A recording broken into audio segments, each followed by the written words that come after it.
Multiple Myeloma Hub podcasts, brought to you by Scientific Education Support. Hello and welcome to the Multiple Myeloma Hub podcast. Today we'll be hearing from María-Victoria Mateos from the University Hospital of Salamanca, Spain. Hello to everyone. My name is María-Victoria Mateos. I work as a hematologist and a director of the myeloma unit at the University Hospital of Salamanca in Spain. And it's my great pleasure to do a brief summary about a couple of presentations given at the European Myeloma Network Meeting a couple of weeks ago, in which bispecific monoclonal antibodies, talquetamab and teclistamab, were combined with the monoclonal antibody anti-CD38 daratumumab in relapsed and refractory myeloma. And just as a background, daratumumab is an anti-CD38 monoclonal antibody with a direct anti-tumor effect, as well as an immunomodulatory effect. And dara monotherapy leads to T-cell expansion and enhanced T-cell cytotoxicity potential. And this has been basically the rationale for combining in two different clinical trials talquetamab, bispecific monoclonal antibody targeting BCMA, or talquetamab, GPRC5D bispecific monoclonal antibody in combination with daratumumab. The combination of talquetamab plus daratumumab and teclistamab plus daratumumab have the potential to yield synergistic clinical efficacy. And indeed, preclinical studies have shown how this combination can potentially have a synergistic effect in terms of lysis of the myeloma cells. Both clinical studies were phase 1b/2 clinical trials conducted in relapsed and refractory myeloma patients, and the inclusion criteria were quite similar. And relapsed and refractory myeloma after at least 3 prior lines of therapy or double refractory to proteasome inhibitor and IMiD were included. In both clinical studies, treatment with anti-CD38 monoclonal antibodies was allowed, but it was required to have a data-free interval of at least 90 days.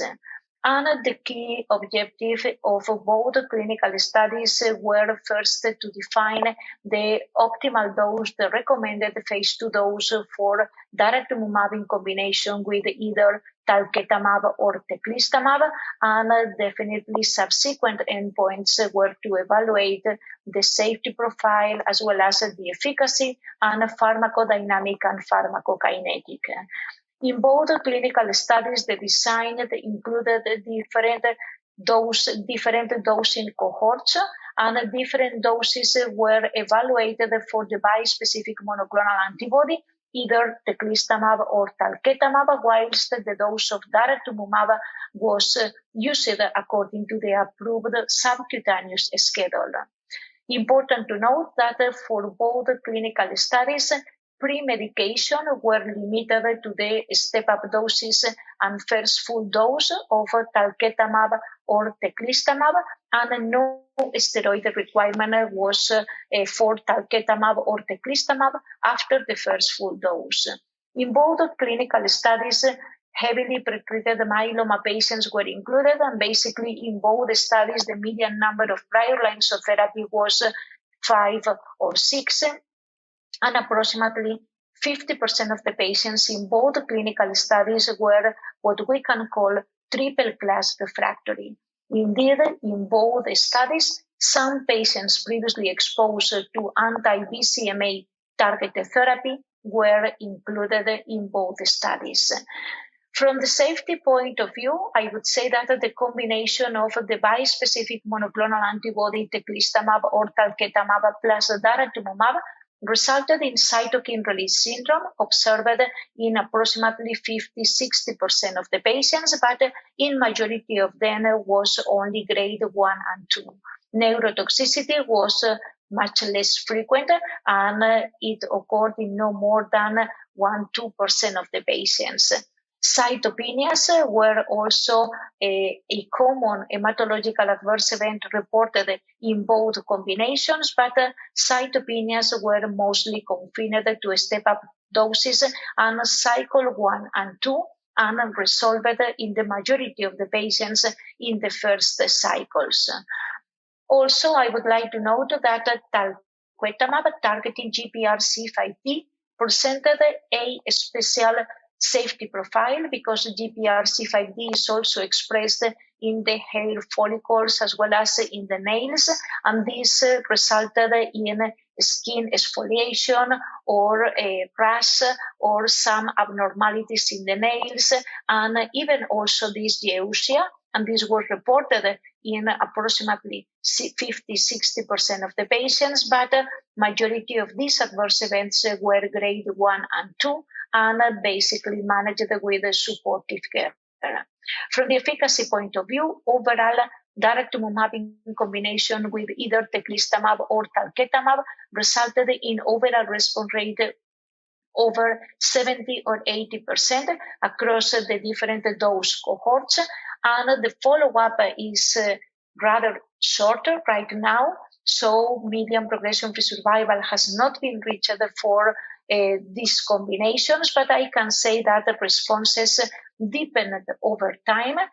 It was possible to see responses and how the responses were durable over time, even in patients not only exposed to anti-CD38 monoclonal antibodies, but also in patients refractory to the anti-CD38 monoclonal antibodies. And in both combinations, when the median follow-up was of approximately 5 months, over 80% of the patients who responded remain progression-free and remain on treatment.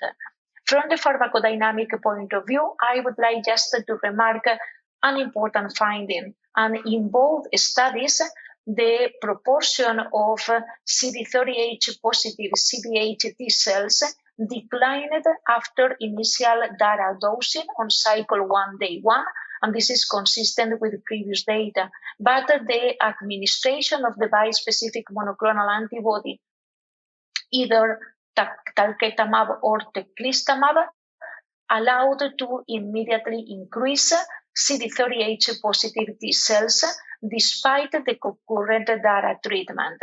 And definitely the pharmacokinetic profile of talquetamab or teclistamab in presence of DARA was consistent with the profile observed in the phase 1 clinical studies in which teclistamab or talquetamab were evaluated as single agents.